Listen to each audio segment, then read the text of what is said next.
So up here, it's one of those spot the sap feed tree time.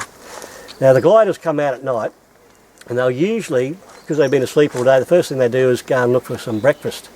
So they'll fly out, and at this time of year they're using the sap feed trees.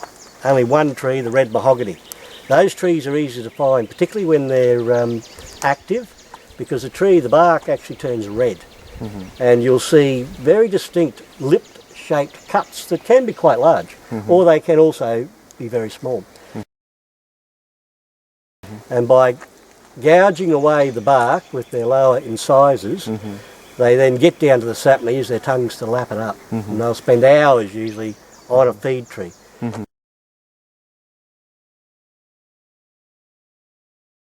So when we look around, when we come out doing surveys, we're always looking around for cuts. Cuts age in time, and eventually they go to what we call a stage 4 cut, which is a very weathered cut. It actually looks the same as the colour of the bark. So they're a bit hard to find, but when you've got an active tree, you've got very red bark, and quite often you'll see birds flying to and from the tree because the birds feed on the sap as well. Sugar gliders, feather-tail gliders, antechinus, flying foxes have been seen on them. It's really what we call the sap tree guild.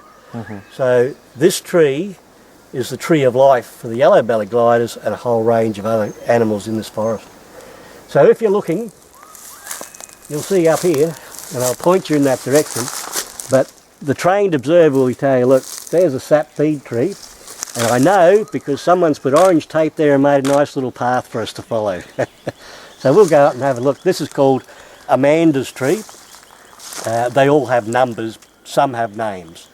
Amanda wasn't the first person to find this particular tree. It was found back in 1995, but everyone forgot about it. So when she found it, it was a new event, and she found it. So it's Amanda's tree.